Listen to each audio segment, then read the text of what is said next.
صلی اللہ علی محمد۔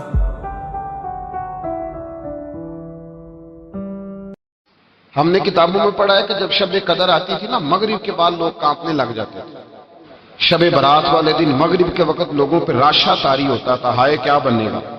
لوگ معافیاں مانگتے تھے اور سٹائل یہ ہوتا تھا کہ دروازوں پہ دستک دیتے تھے، جا کے دستک دیتے تھے، کہتے تھے یار میرا کوئی انداز تمہیں کہیں برا تو نہیں لگ گیا، کوئی بات تو نہیں میری تم تک پہنچی، مجھے معاف کر دینا، آج شب قدر کی رات ہے۔ اور پھر مسجدوں میں لوگ آتے تھے تو نیک لوگ، پرہیزگار لوگ، اللہ تبارک و تعالیٰ کے پاک باز بندے، جن کے لیے گمان بھی نہیں کہ وہ کوئی کبیرہ جرم کا ارتکاب کریں گے اور پھر اس پہ ڈٹیں گے، وہ لوگ بھی رویا کرتے تھے۔ میں اور آپ بڑے مست ہو گئے، رسم سی محسوس ہوتی ہے اب ہر محفل، ہر مجلس، محسوس ایسے ہوتا ہے کہ جیسے وہ ذوق، وہ تڑپ، وہ شوق جس آدمی کے فرائض بھی میری طرح پورے نہیں، نمازیں بھی پوری نہیں، اس نے بھی سیدھی جیب کے اندر جنت کا ٹکٹ ڈالا ہوا ہے، فرائض تک پورے نہیں کر پایا، نوافل سنتیں واجبات تو بعد میں آئیں گے، ٹکٹ ڈال کے پھر بعد احساس ہی کوئی نہیں۔ پتہ نہیں کتنے پتھر اور سنگ دل ہو گئے ہم لوگ کہ وہ جو اندر درد تھا نا کہ یار وہ کہیں ایک بات، ایک جملہ، کہیں ایک لقمہ حرام کا، وہ کہیں فلاں جگہ پہ کوئی بے ادبی، وہ لوگوں پر بوجھ بنتے تھے، ان کے عیب، جرم، خطائیں۔ ہم اتنا زیادہ بولتے ہیں کہ پتہ ہی نہیں کتنی باتیں کرتے۔ مال کہاں سے آ رہا ہے یہ سب کو پتہ ہے، پر کس طرح کا آ رہا ہے اس پر کوئی توجہ دینے کو تیار ہے۔ حضرت حسن بصری رحمۃ اللہ تعالی علیہ سونار کا کام کرتے تھے، توبہ کرنے سے پہلے ایک دکان رکھی ہوئی تھی، تو آپ فرماتے میں ذرا مہنگا سونار تھا، سب سے زیادہ بغداد کے اندر قیمتی سونا میں بناتا تھا۔ فرماتے میں جب کوئی سونے کی نئی چیز تیار کرتا تھا تو عام آدمی کے بس میں نہیں ہوتا تھا اسے خریدنا، تو میں کسی وزیر کے پاس، مشیر کے پاس، مالدار آدمی کے پاس جاتا تھا، تو کہ جو میں بناتا تھا وہ ہر آدمی خرید نہیں پاتا۔ مصر کے بادشاہ کے بارے میں مجھے پتا چلا کہ وہ سونے کا بڑا شوقین ہے، اپنے گھر والوں کے لیے، اپنے لیے، دیگر لوگوں کے لیے، حالانکہ مرد کے لیے جائز نہیں، وہ بہت ساری چیزیں سونے کی خریدتا ہے، لیتا ہے، رکھتا ہے، مجھے پتا چلا۔ فرماتے ہیں کہ میں نے اس کے وزیر سے ٹائم لیا، کہا کہ یار میں نے ایک سونے کی چیز بنائی ہے تو عام آدمی تو خرید نہیں سکتا، تو بادشاہ سے وقت لے کے دو۔ وزیر کو میں نے تحفے تحائف بھی دیے، جو طریقہ ہوتا ہے، اس کو کہا میری ملاقات کرا، تو کہنے لگا میں تیری ملاقات ضرور کرا دیتا پر آج نہیں ملاقات ہو سکتی، آج تو بادشاہ اپنے پچھلے گاؤں گیا ہوا ہے۔ تو میں نے کہا وہاں ملاقات کرا دو، اس لیے کہ جو سونا میں لے کے آیا ہوں بڑا قیمتی ہے، واپس لے جاؤں گا تو رستے میں ڈاکوؤں کا خطرہ ہے۔ مجھے کہنے لگا ٹھیک ہے میں کرا دیتا ہوں۔ حضرت حسن بصری فرماتے ہیں وہ میرے ساتھ چلا تو میں بادشاہ کے گاؤں تک پہنچ گیا۔ میں نے کچھ عجیب سا منظر دیکھا گاؤں میں پہنچ کر، ایک قبر ہے، قبر پر خیمہ لگا ہے۔ وزیر مجھے کہنے لگا یہاں بیٹھ جاؤ اور انتظار کرو، یہاں ایک رسم ہونے لگی ہے، جب اس سے فارغ ہو جائے گا بادشاہ تو میں تمہاری ملاقات کراؤں گا۔ فرماتے میں بیٹھ گیا تو میں نے ایک انوکھی سی رسم دیکھی، جو بڑے بڑے علماء تھے نا شہر کے، سب سے پہلے وہ آئے، بڑے چوٹی کے علماء، فقیہ لوگ، علم و فن پر جنہیں اللہ تبارک و تعالیٰ نے دسترس عطا فرمائی تھی، بڑے، میں جانتا تھا مصر کے علماء کو، کہتا وہ آئے اور قبر کے قریب ایک چکر انہوں نے لگایا اور وہ بیٹھ گئے۔ عجیب رسم دیکھی میں۔ حضرت خواجہ حسن بصری رحمۃ اللہ تعالی علیہ فرماتے ہیں تھوڑی دیر گزری تو میں نے صوفیاء کو دیکھا، جو اللہ اللہ سکھانے والے لوگ تھے، درویش لوگ تھے، ان کی جماعت آئی، قبر کا چکر لگایا، بیٹھ گئی۔ تھوڑی دیر گزری تو ادیب، شعراء، کلام لکھنے والے لوگ آئے، ایک چکر لگایا تو بیٹھ گئے۔ پھر تھوڑی دیر گزری تو فرماتے ہیں کہ سپہ سالار، جرنیل قسم کے لوگ آئے، ہاتھ میں چھڑیاں ہیں، اسلحہ زیب تن کیا ہوا ہے، تلواریں، نیزے پہنے ہوئے، ایک چکر لگایا، بیٹھ گئے۔ پھر میں نے دیکھا کہ ڈاکٹر، حکیم، طبیب آئے، بڑے بڑے نسخے ہاتھوں میں، قبر کے قریب ایک چکر لگایا تو بیٹھ گئے۔ پھر میں نے دیکھا حسین و جمیل عورتیں آئیں، ایک چکر قبر کا لگایا تو بیٹھ گئیں۔ خواجہ حسن بصری فرماتے ہیں اچانک میری نظر چندھیا گئی، میں تڑپ اٹھا جب میں نے دیکھا کہ بادشاہ نے اپنے سر سے تاج اتارا اور اپنے ہاتھ پہ رکھا۔ پھر بادشاہ قبر کے قریب گیا تو چیخے مار کے رویا، اس درد سے رویا کہ دو آدمی پکڑ کے خیمے میں لٹاتے ہیں۔ فرماتے ہیں مجھے وہ میں جو کاروبار گیا تھا وہ مجھے بھول گیا۔ میں نے وزیر سے پوچھا کہ یہ کیا ماجرا ہے، میں نے اس طرح کا انداز کہیں دیکھا نہیں، کیا رسم ہے؟ تو وزیر کہنے لگا بات دراصل یہ ہے کہ بادشاہ پورے ملک کا، مصر کا حکمران ہے، اس کا ایک ہی بیٹا تھا۔ درجنوں درباروں کی حاضری اور سینکڑوں صوفیاء کی دعا اور کروڑوں اور لاکھوں لوگوں کو صدقے اور خیرات دے کر دعائیں کرا کے بادشاہ نے کبھی پوچھو اس آدمی سے جس کے ہاں اولاد کوئی نہیں، پتہ نہیں کس منت کے ساتھ ایک بیٹا خدا سے لیا۔ بیٹا پڑھنے لگا، تعلیم میں بھی لائق، گھڑ سواری میں بھی لائق، تلوار میں بھی لائق، سارے علوم فنون، وفا شعار بھی، اطاعت گزار بھی، ساری خوبیاں بچے میں پیدا ہوئی۔ پھر ایک دن بیٹا رات کی تنہائی میں رویا، اماں جی بات سننا، ابا جی دوڑ کے آئے، کہتے ہیں بیٹا رویا تو بادشاہ اور اس کی بیوی دوڑے گئے، کیا ہوا؟ کہنے لگے پیٹ میں کوئی درد ہے، یہاں کچھ تکلیف ہے۔ مصر سے لے کر بغداد اور بغداد سے لے کر پورے عرب کے حکیم آئے، سمجھ نہیں آئی کسی کو کہ بیٹے کو درد کہاں ہے۔ وہ کہتے ہیں کہ جس طرح کسی جانور کے گلے پہ چھری چلے تو وہ تڑپتا ہے، یوں وہ بچہ تڑپا، اور بادشاہ اور ملکہ کے ہاتھوں میں آرزوؤں کا مسکن کلمہ شہادت پڑھ کے انتقال کر گیا۔ کہتے ہیں بادشاہ نے یہاں بیٹا لا کے دفن کیا، سال کے بعد بادشاہ آتا ہے اور قبر کے گرد علماء چکر لگاتے ہیں تو بادشاہ کہتا ہے بیٹا اگر ساری دنیا کا علم لڑا کے تجھے بچایا جا سکتا تو میں تجھے بچا لیتا، میں تجھے بچا لیتا۔ پھر صوفیاء آتے ہیں تو بادشاہ کہتا ہے بیٹا کئی دنوں کے چلے کرا کے وظیفے پڑھا کے تو بچ سکتا تو میں تجھے بچا لیتا۔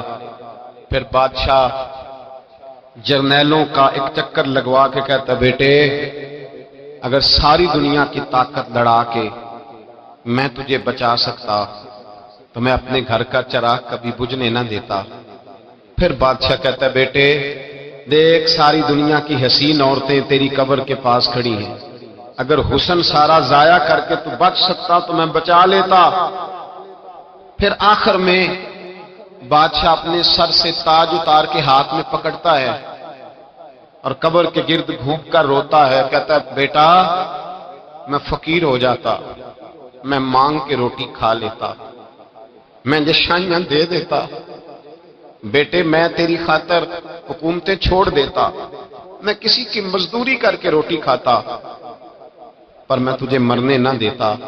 پھر وہ روتا ہے اور کہتا ہے کیا کروں کل نفس ذائقۃ الموت، کیا کروں جو تجھے لے کے گیا ہے اس نے قانون بنایا ہے کہ ہر ایک نے موت کا ذائقہ چکھنا ہے، اس نے قانون بنایا، اور جب اس کا قانون لاگو ہوتا ہے پھر نہ ماں کی سسکیاں کام آتی ہیں، نہ باپ کی دعائیں، نہ علم، نہ فن، پھر کوئی چیز کام نہیں آتی، پھر جانا پڑتا ہے، پھر جانا پڑتا ہے۔ باپ ایک ایسا رشتہ ہوتا ہے جو زندہ ہوتا ہے تو لگتا ہے سر پہ چھت ہے، اور جب وہ رخصت ہوتے ہیں تو لگتا ہے چھت اتر گئی۔ ماں، میں اپنی زندگی میں یہ کہا کرتا تھا کہ لوگ آکسیجن کے بغیر بچ جاتے ہیں، ماں کے بغیر نہیں بچتے۔ میرا تجربہ یہ تھا کہ شاید 5 سال روٹی کھانے کو نہ ملے تو زندگی ہے، اور اگر اماں گھر میں نہ ہو تو زندگی نہیں ہوتی۔ پھر مجھے میرے استاد نے کہا کہ بیٹا میرا دل کرتا ہے کہ آپ اپنی اماں کا جنازہ خود پڑھائیں۔ 2-3 دفعہ ہمت کر کے میں بڑا مصلی پہ کھڑا ہونے کے لیے، لیکن پھر میں لوٹ کے آ گیا۔ میں نے کہا میں نے بڑے جنازے پڑھے اور پڑھائے ہیں زندگی میں، یہ میرے لیے وزنی ہے، میرے لیے مشکل. ہم نے خود نہیں ساری ہستیاں اٹھائی، ہم خود چھوڑ کے نہیں آئے، چھوڑ کے نہیں آئے. سہ سہ جوڑ سنگت دے ڈٹھے آخر وتھاں پیاں، او جنہ باج ایک پل نہیں سا جیندے، پھر شکلاں یاد نہ رہیاں. حضرت فاطمہ الزہرا رضی اللہ تعالیٰ عنہ گھر میں بیٹھی رو رہی تھی تو مولا علی شیر خدا آئے، کہا فاطمہ تو روتی کیوں ہے، بس کر دے. تو کہنے لگی علی مجھے سچ بتا تیری ہمت کیسے ہوئی مصطفیٰ کریم کی قبر پر مٹی ڈالنے کی، کس طرح ہمت ہوئی؟ صحابہ نے وہ جرتیں کہاں سے اکٹھی کی کہ حضور کی قبر انور حضور کو دفن کیا، نبی پاک کو. حضرت علی رضی اللہ تعالیٰ عنہ دلیر آدمی تھے پر پھوٹ کر روئے. کہنے لگے فاطمہ تجھے کیا بتائیں، ہاتھ کامتے تھے، روحیں لرزتی تھی، پر رسول کے قانون کی پابندی کرنا ہماری ڈیوٹی تھی، ڈیوٹی تھی. ہم میرے عزیز مجھے بتلائیے، آج شب قدر ہے، ہر بندہ کہتا ہے پتہ نہیں کب مر جانا ہے، کب جانا ہے. آج شام شب قدر تھی، میں نے کچھ سنگیوں سے کہا کہ سارے سوئیں گے تم نہ سونا، آج تمہارے لیے قانون مختلف ہے، تم نے صفائی کرنی ہے، مسجد کی بندوبست کرنے ہیں، لوگوں نے آنا ہے، ایک رات کا انتظام کرنا ہے، اس کی تیاری ہو رہی ہے. کبھی قبر والے کے سرانے جا کے پوچھو تو صحیح کہ تو کتنے عرصے سے اس قبر میں، پوچھو تو صحیح.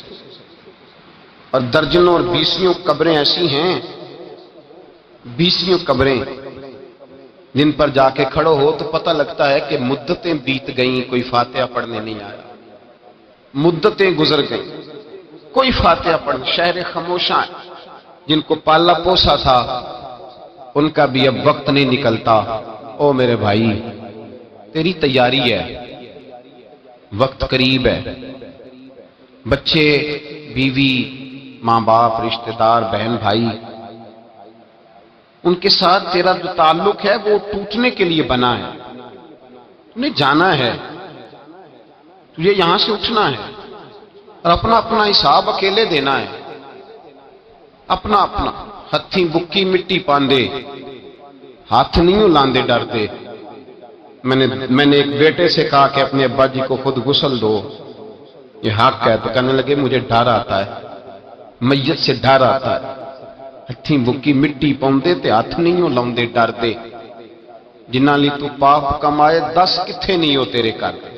لانا بیڑے کو جس کے نام جائیداد کر کے آیا ہے، بیٹیوں کا حق چھین کے، بہنوں کا حق چھین کے، دوستوں کا حق چھین کے، زکاتیں چھوڑ کے جو دیا اس کو کہہ تیری جگہ پہ حساب دے آ کر قبر میں کھڑا.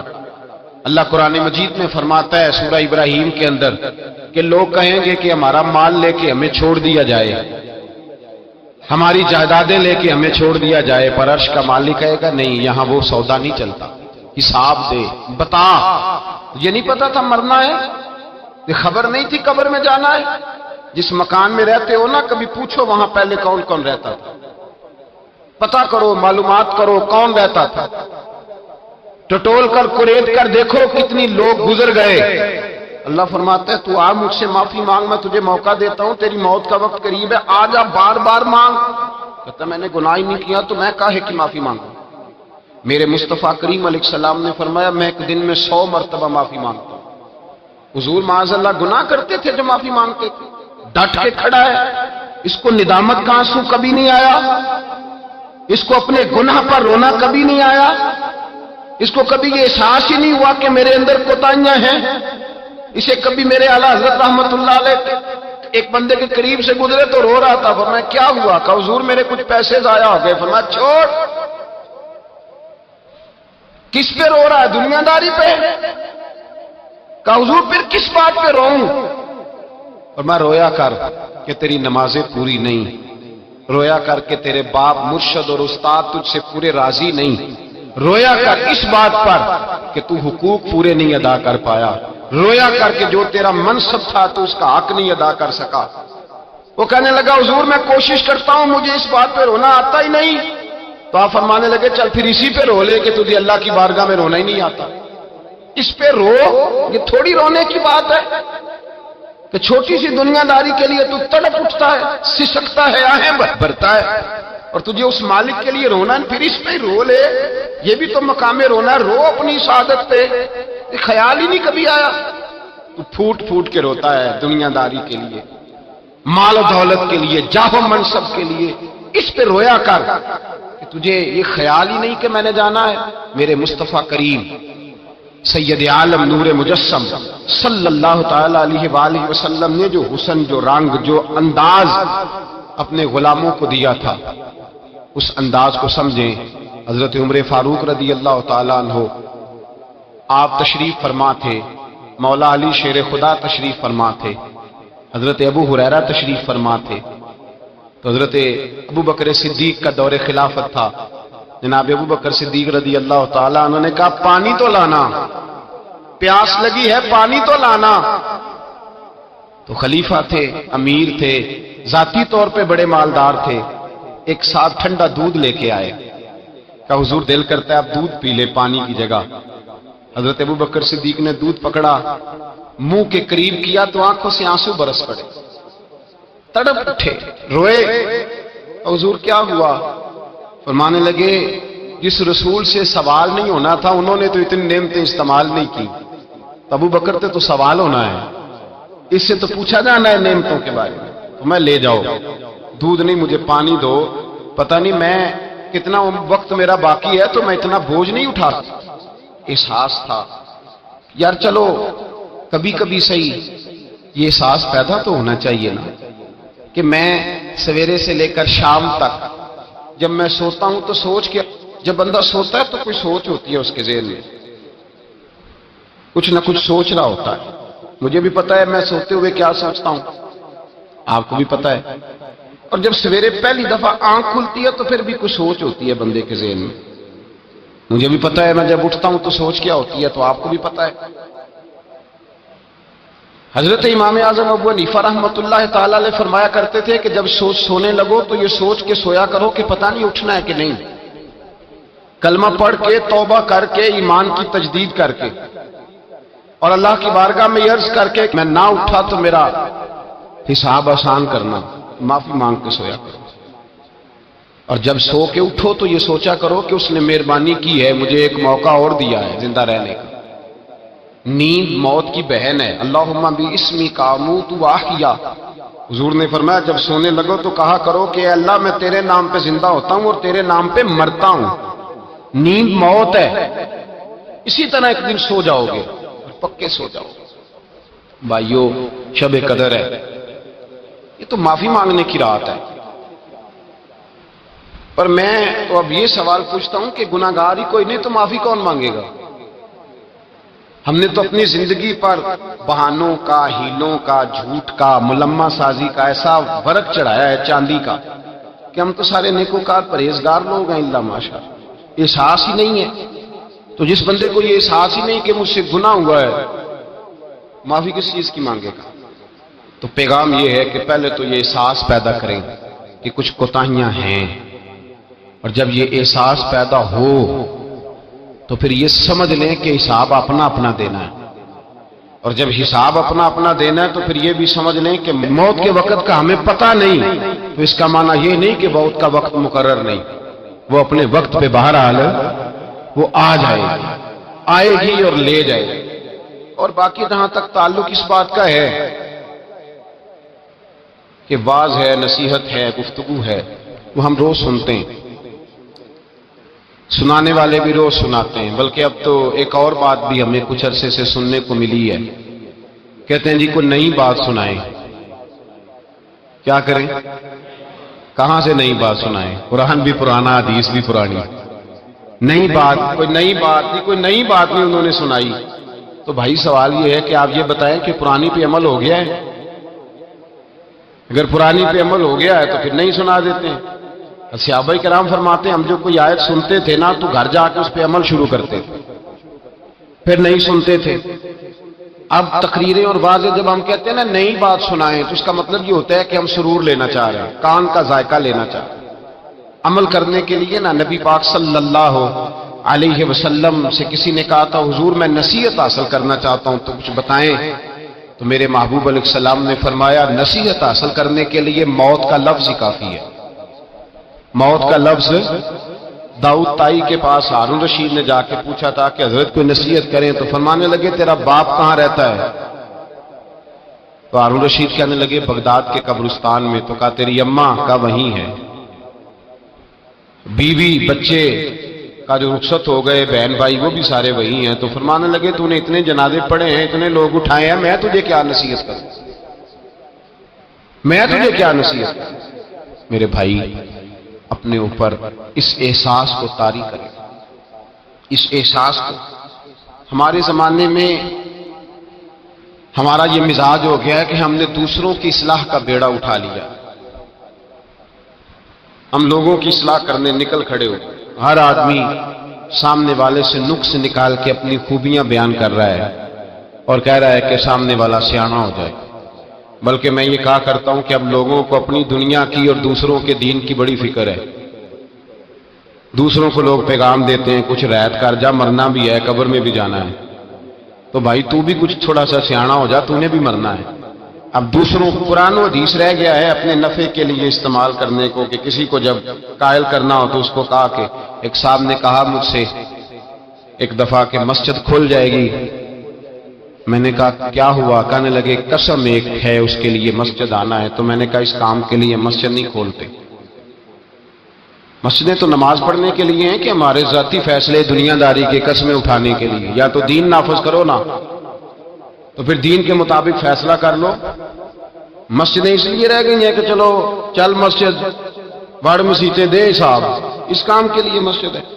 احساس پیدا کریں، یہ خیال پیدا کریں کہ دنیا سے جانا ہے، اپنے تصورات کو سمیٹیں یار۔ یہ جو ہمیں ٹینشن ہے نا کہ یہ بھی نیک نہیں، یہ بھی نیک نہیں، وہ بھی نیک نہیں، تو چلو میں بھی نہیں، تو اس نے اپنا حساب دینا، اس نے اپنا اور اس نے اپنا اور میں نے اپنا۔ ابھی سارے خراب ہیں تو میں کیسے صحیح ہو جاؤں؟ تو میرا بھائی کوئی پتہ نہیں سارے 100 سال جیئیں اور تو اگلے سال بھی زندہ نہ رہے۔ اپنی فکر کریں، اپنے اوپر جدوجہد کریں۔ دوسرے کو تبلیغ کرنا واجبات دین میں سے ہے، لیکن پہلے عمل کرنا فرائض میں سے ہے۔